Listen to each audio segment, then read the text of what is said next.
It's 2025, which means the amount of media we have at our fingertips almost rivals the amount of pedophiles that play Minecraft. Unfortunately, guys, I have some sad news. I originally recorded this video, I don't even know, like 4 or 5 months ago. It was when I was still in college in my apartment. And I edited so much of the video. Literally, I spent probably 50 hours editing this video. And it was going to be originally all the media I've been consuming, and that would be like books, movies, comics, shows, games, literally the whole shebang. And I would save music for another video, but I probably had like an hour or so of footage of like me talking to the camera and like me showing off a bunch of comic books, everything like that, and my books that I had on my bookshelf, just for me to delete the file like a little dummy head. So that project is toast. But you know, I decided to get back on the horse. I decided to try this video again, and instead of just doing a giant video of everything I've been consuming, I was like, why don't we just do comic books, the thing that I've been most into as of late. So in this video, I'm going to be talking about all of the comic books that I've been reading recently. I want to talk about all the characters that I've been liking, the art, the story, comments, concerns, any dislikes, anything like that, any kind of note that I want to have for any of these stories and books I'll talk about. And I kind of want to just put this out to the world just so maybe I could put some of you guys onto some cool books. And maybe if you're already into comic books, you get to see some of my opinions on them. So I think that's really cool. And I get a little project out of it. So yeah. Now, for the second time, without further ado, here is the most recent.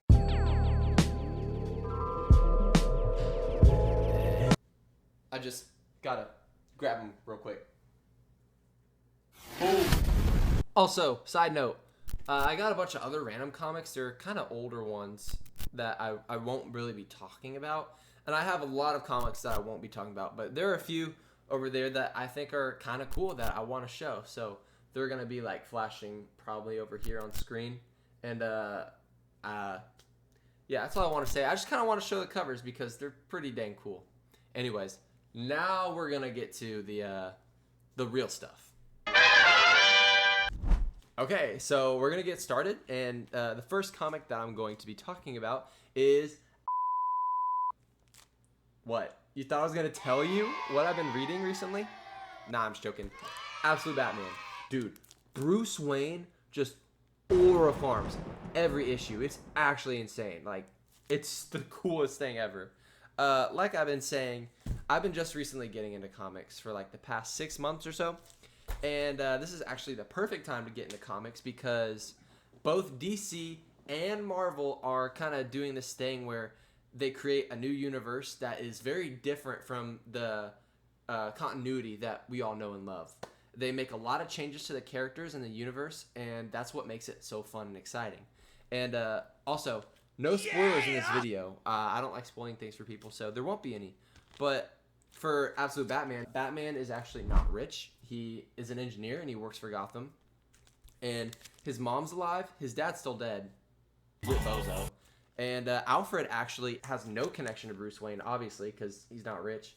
And Alfred's actually trying to hunt down Batman because he's the vigilante of Gotham, right?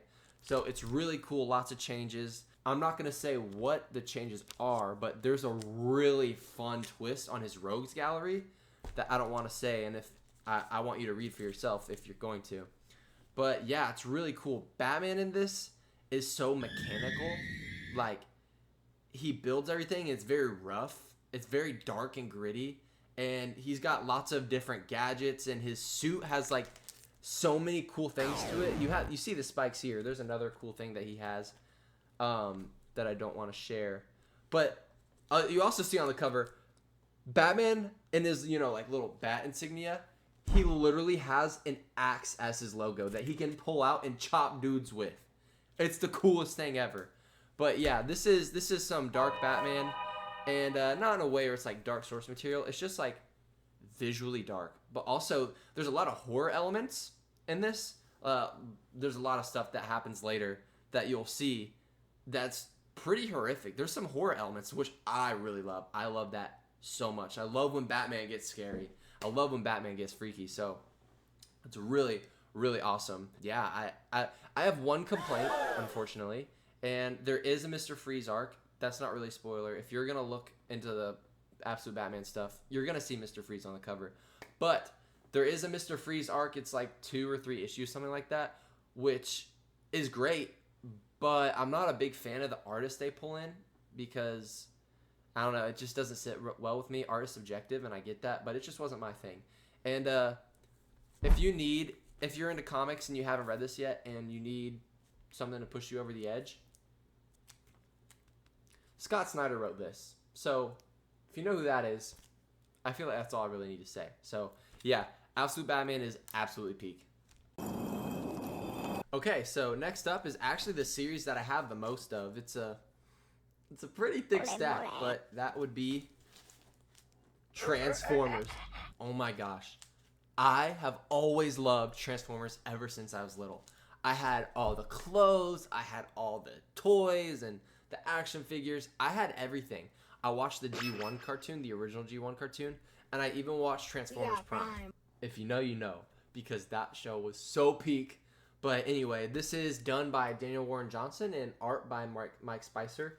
Daniel Warren Johnson also does the art for the series. They kind of work together. But if you don't know who Daniel Warren Johnson is, he is quickly becoming such a giant figure inside of the comic book industry. He is just amazing. He's done other stories like Do a Power Bomb, The Moon is Following Us. He's even done Beta Ray Bill run for Marvel, whenever that was.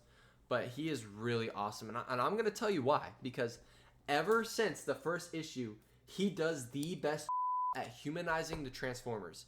He really makes you feel as if they could be humans. They live and breathe and love and talk like us. And it's really, really fascinating how he fleshes out these characters and humanizes them.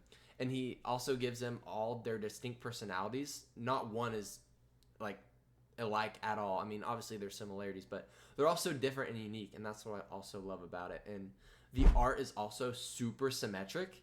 I meant geometric. I don't really know how to explain it, but it's like pretty blocky, but like really awesome. The art in this book is so incredible. I kid you not. It's some of the most beautiful comic book art I've ever seen in comic books ever.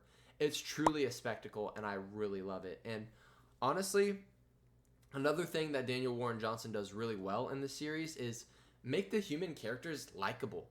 You know, there's like in most Transformers things and most Transformers media, you don't really care about the human characters. You'd rather just see the big ass robots shoot big ass weapons and turn into badass cars. Transformers is just so peak. Like, that's honestly all a guy needs, right? All a man needs. Just robots, guns, fighting, and cars. I mean, like, come on. But it's really awesome. And, you know, for the first time in Transformers, you really care about the humans. They have their own personalities, they have their own goals, they have their own stories, they have so much heart. Everything in this story has so much heart, and I really love that. And Daniel Warren Johnson also knows the lore. He knows about the City Formers, the Constructicons, the Titans, the Primes, like, you name it. He really knows his stuff, and it's really fun to, like, branch out from just the Autobots and Decepticons because, you know, it's really cool seeing these robots, but it's even cooler to see even more, you know, different types. So Daniel Warren Johnson is incredible. He does an amazing job, and this story just gets better and better with each issue, and I think he stops working on it on the 25th, which is really sad, but he's done amazing work. And I gotta show you guys this cover. Like, look at that. He's literally holding the planet. He's literally Atlas. Wow. I mean, like, that cover's so sick. But I think that's all I have to say, really. I have no complaints other than I need an issue every day. Oh, calm down, Jamal. Unfortunately, that doesn't happen. But Transformers by Daniel Warren Johnson and Mike Spicer definitely is my go-to recommendation. It's my favorite story on shelves right now, and you need to get in it. You need to get onto it ASAP. Actually, you know what? Scratch that. I do have one complaint about this series, and that Bumblebee isn't in it. You guys all know Bumblebee. He's the GOAT, you know? Everyone loves him. But it kind of gives me the opportunity to segue into a new segment. And I've been getting into a lot of action figures recently. I only have a few, and it's only Transformers stuff. But, you know, just having Transformers things is really cool, especially because it shows off what I've been enjoying and shows off what I like in a physical media. You know, I love physical media. I have all my Legos and records over there, and I have comic books over here. Like, physical media is important, and I love it, and I love displaying things, and this is one of them. Bumblebee actually had a gun on the back right there, and it actually fell into the void in my car, and I haven't been able to get it back since, so he's gunless, but that's whatever. And I also have these things called blockies. These guys are awesome. Here's the box. I saved it. It's kind of like a little blind box that you can get like a bunch of dudes from. I wish I got Grimlock, but it's a little blind box that you can open, and you kind of build them like a Gundam in a way. And they're really awesome. The colors are great. The detail's great. I love, again, how geometric it is, like, and how square. I don't know if the camera's going to focus. It probably won't. But I love how square it is. You got long haul over here. And they each come with an accessory. And it's just really cool looking. You get to build it. You get a mystery chance. And they come with a really good stand. And they're a perfect size. Like, they don't take up much room at all. And I think they're really awesome to have on a shelf. And I also have this guy named Ratchet. He's really sick. And I love the stands that they come on, because you don't have to like fidget around with them trying to stay. So really cool. Not sponsored, obviously.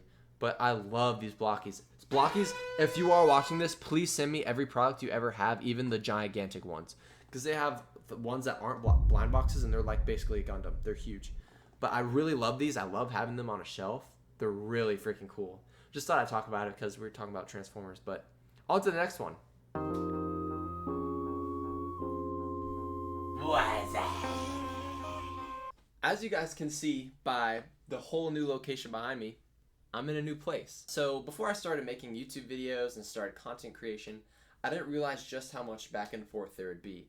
And that is proof, because you get to see me in all sorts of outfits. My hair looks different times a day, even to a new location. So I find myself coming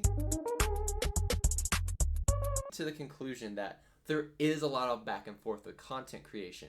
You know, I'd record all my footage and I'd rewatch it, but upon rewatch and retrospect, it wasn't exactly what I needed it to be, because there are things that I failed to include, there are things that I got wrong, and there are things that I wanted to change and add, and so many things like that. You know, this place is pretty dang sweet.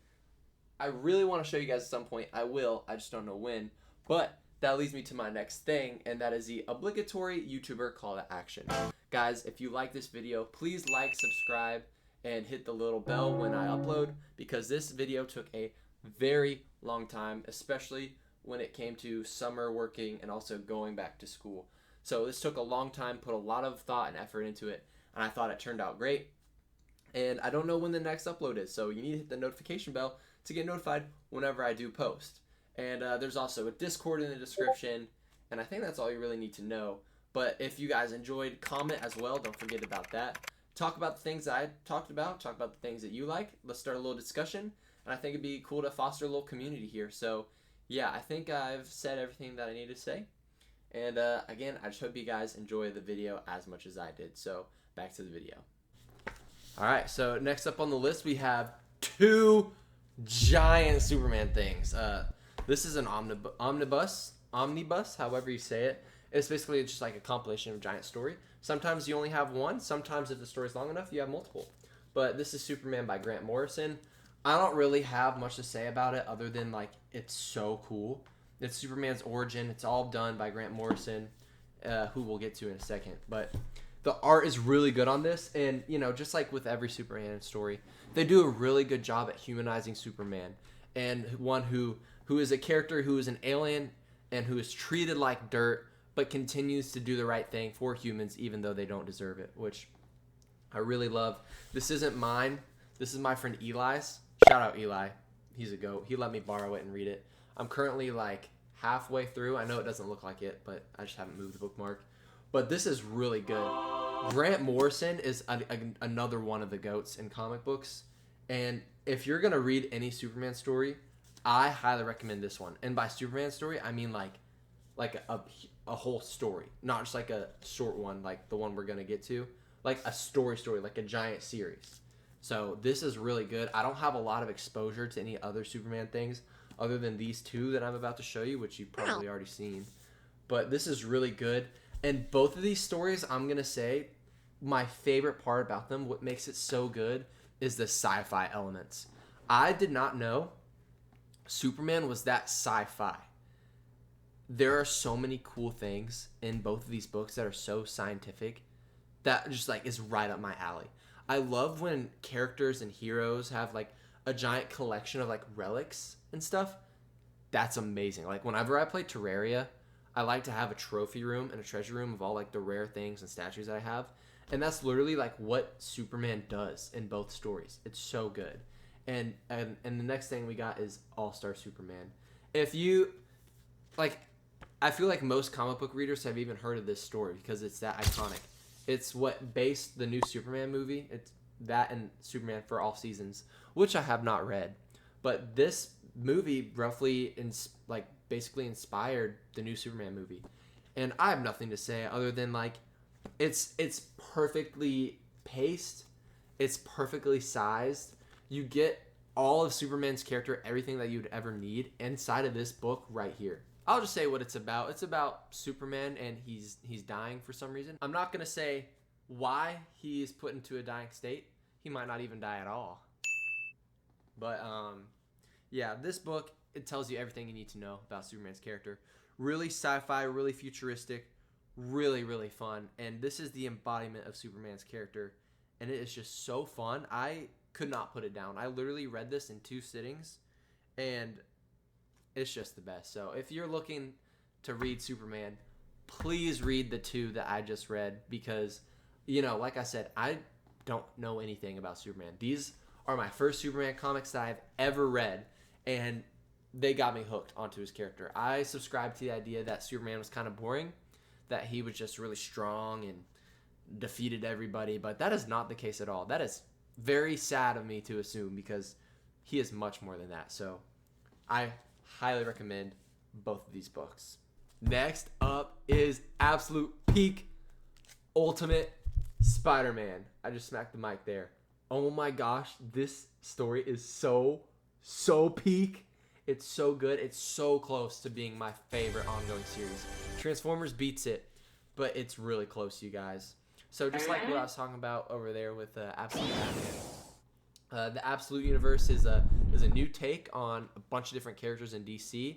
Bunch of different characters, or not different characters, but the characters are different, the continuity is different, a lot of stuff is different, and Marvel's doing the same thing with their Ultimate Universe. They've done an Ultimate Universe before, but this one isn't connected to the old one. It's a completely new one. But I can go ahead and say what's different about this one. Peter Parker is an adult, and he actually has a family. He has a wife and kids, and he doesn't get his powers until he's an adult. So it's kind of like he gets his responsibility first and then his powers. So it's a really cool, unique take on that. And this is done by Jonathan Hickman and Marco Cicchetto. Cicchetto? I don't really know how to pronounce it, but it's just really, really amazing. The art is beautiful. The art is so beautiful. I really want to show you this cover, but it's a spoiler. But the art is so vibrant and the lines are so smooth, but it's rough when it needs to be. And it's kind of like it's painted, but not like brush strokes. Like, I don't even know how to explain it, but the art is so smooth. It's really good. I love this series so much. Peter Parker is the same as he always is, just a little older. And it's a really fun, enjoyable book. Issues 13 and 14 are basically a new take on Kraven's Last Hunt. And it's so good. If you know what Kraven's Last Hunt is, well, if you don't know what it is, it's basically, you know, Kraven, he wants to find the strongest thing. He wants to hunt it. He wants to be the best hunter. And he needs to hunt Spider-Man. So the rogues are different, too. In a lot of different ways, which I don't want to say. But this is seriously so amazing. I have no complaints other than, you know, I don't get it every day of the week. I have really no complaints. Jonathan Hickman, another GOAT. He also did Ultimate Invasion. A lot of other things. I think he's also doing Transformers when Daniel Warren Johnson leaves, which is crazy. I think that's crazy. That's insane because, you know, they're both so good. So the fact that my GOAT, Daniel Warren Johnson, is getting replaced by another one of my GOATs, Jonathan Hickman, oh my gosh. I mean, what more could I ask for, right? So I don't really have anything other than to say, other than it's really good. If you need a new take on Spider-Man, need something new, pick this up ASAP because it is incredible. Do you remember a few minutes ago when I was like, Ultimate Spider-Man is really close to being my #1 story on shelves right now, #1 favorite? Well, I might have lied because right here is perfection. It's actually perfect. It's hard for me to make up my mind. What do you want me to say? But anyway, here we go. This is Teenage Mutant Ninja Turtles.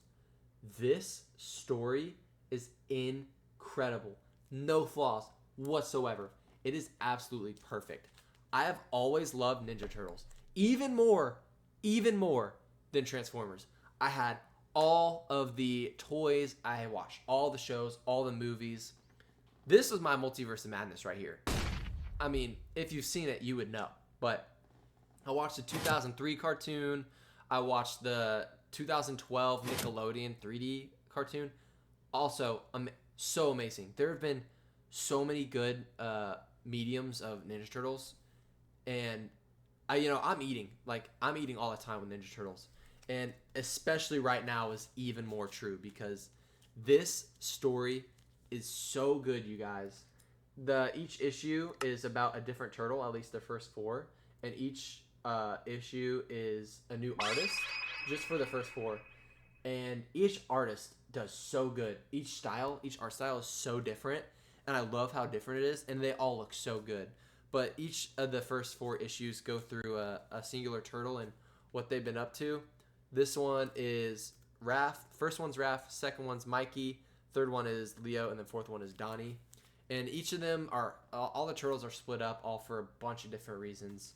And it's about them coming together and fighting a bad guy or whatever the plot is. I don't want to say, but it's about them, and it's about them coming together and why they're so different and what they need to work on.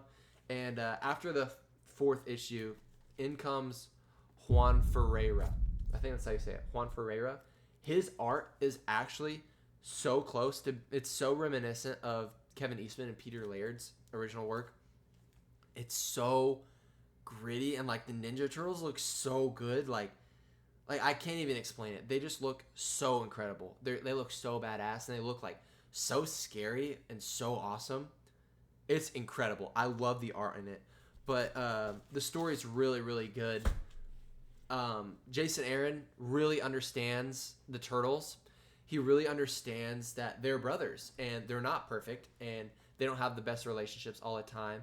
But at the end of the day, he does a really good job at showing the bond that they have and how much love they have for not only each other, but also Master Splinter. So there's a lot of good things that go on in this. He does such a good job at the Turtles' relationship and the brothership that they have, and the action is really good. So I don't want to talk about this any further because I'm so close to spoilers, but this is genuinely amazing.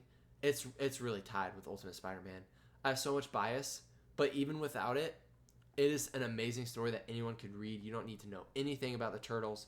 Everything you need to know is right here. It's so, so good. So if I were to recommend anything out of this entire video, it'd be Transformers #1, Teenage Mutant Ninja Turtles #2, because it is so peak. Trust me. Also, this goes without saying, Leo's the best Ninja Turtle. I mean, like, it's no competition. He's the GOAT. All right, one last thing. I know I've been talking about Ninja Turtles forever, but I have one more thing to talk about, and then we'll be done, I promise. It'll take 2 seconds. Just shook the desk. So, the Ninja Turtles, they're brothers. We all know this. And with them being brothers comes a lot of banter, and there is a lot of banter in this. This book is a lot more funny than I have ever laughed at a comic book ever. I'm not even kidding. It made me laugh so much. There's a lot of visual humor, and like a lot of facial humor. Like, they're so expressive. The Turtles are so expressive, and they're so funny. And there's even this one part of the story where the Turtles go to court for some reason. I'm not gonna say how, but they're in court, and then Donnie just straight up stands up and he fumbles the bag hard. He completely sells whatever they're trying to do. Again, no spoilers. It's hilarious. It is the hardest I've ever laughed from a book in my life. So I love it so much. The visual humor is so funny. The banter is so funny. The language is so funny. Everything is so funny. So this is a lot more humorous than I ever thought it would be. And it's the most funny comic book I've ever read. So anyway, we're moving on. Bye. we're getting to the next one. So the next one is a story that I've never heard of called Twig. I've a lot of Image comics actually, and Twig is a short mini series. It's only 5 issues, I believe. Yeah, it's only 5 issues, and it's something I've never heard of. But I was going through. I was at my LCS at home, and I was going through the bins, and they had these bins of like completed collections. And here I saw Twig. I was like, you know what? This looks pretty fantastical. Looks pretty unique. So I bought it. It was like $20. I got the A covers 1 through 5, and I also got the B covers 1 through 5. And Twig, it's by Scotty Young and Kyle Stram.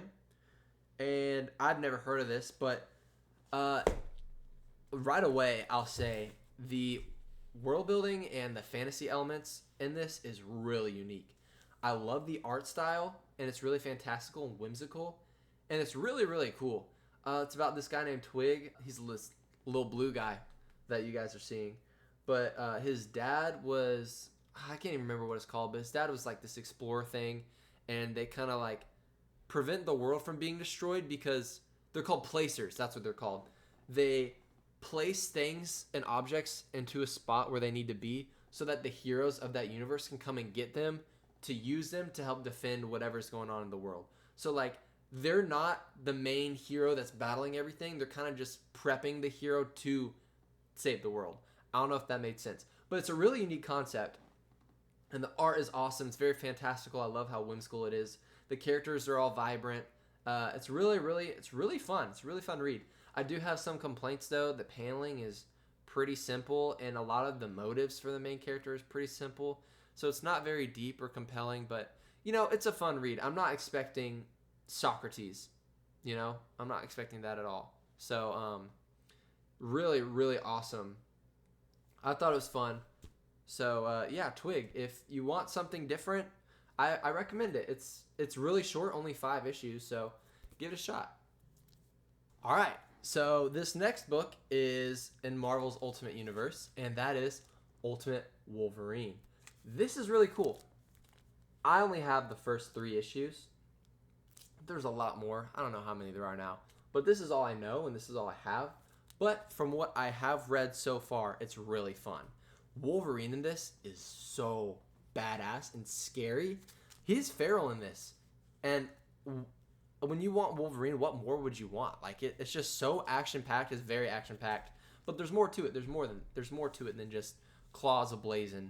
The art is really, really good in this. It kind of looks like colored pencils in a way, but like in a professional and like really awesome way. Of course, obviously, but let me show you this. Everything metallic in this is so cool. I mean, like, how do you draw this? That's Wolverine and Colossus's reflection. That's so talented right there. I don't know how you do it, but this is really fun. What makes Wolverine different in this is that Wolverine's the Winter Soldier. What? I have not read much about it, but it's gruesome, it's dark, it's bloody, it's everything you want Wolverine to be, and it's really cool. And also,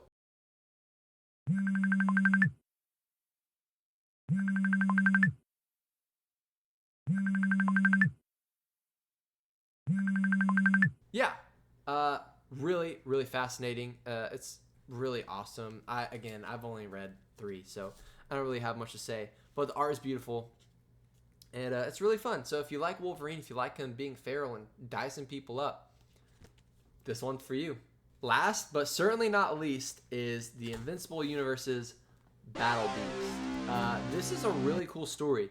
It feels really good to read some Invincible. I never read any of the comics, and I know that it's very different from the show, but I didn't read any of the comics because I didn't want any spoilers. I wanted everything to be animated. So it's really nice to be able to read some of Ryan Ottley and Robert Kirkman's work on this because they're returning for it. And here we have Battle Beast. If you've seen the show, you know how he is, but if you haven't, he's just this giant lion that is like so busted and overpowered, and he's looking for strong people to fight because he wants to die. He wants someone to kill him in combat, so he tries to find a bunch of people who are worthy. And in this, he just goes around looking for people who will kill him. I mean, look at that. So freaking sweet. Yeah, I don't really have much to say. I'm only 2 issues deep. This isn't really a complaint, but there's not a lot to Battle Beast's character or his story. It's kind of just action throughout, which is good. I think there's a time and a place for that, and this is a perfect example. But if you want something with a little more sustenance, maybe this isn't for you. But it's still a really fun read. So I really recommend it. But Ryan Otley's doing the art, and he is phenomenal. So it's really good. It's really fun to look at, really fun to read. Just a fun story. So if you love Invincible, if you love Battle Beast, I highly recommend it. But if you're not really into that universe, or you like a little more sustenance, I wouldn't say this is for you. And just like that, the video's done. Thank you guys so much for watching. If you even made it this far, I don't know if people are gonna make it this far, but if you did, I genuinely appreciate you so long, because it took me a year and a half to upload this entire video, to edit it, to record it. It took me so long because life got so busy. But that's okay, because you're here now and it's done. But I'm just so thankful if you made it this far. If you enjoyed it, please hit that like button. Please subscribe. Please comment. Do all the things.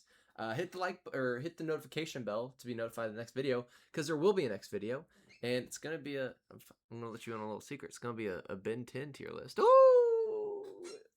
So that's gonna be pretty fun, and hopefully it won't be too long for the next one. But again, I'm so appreciative. I'm so glad to get this out. And as always, you guys have a sunny day. Peace out.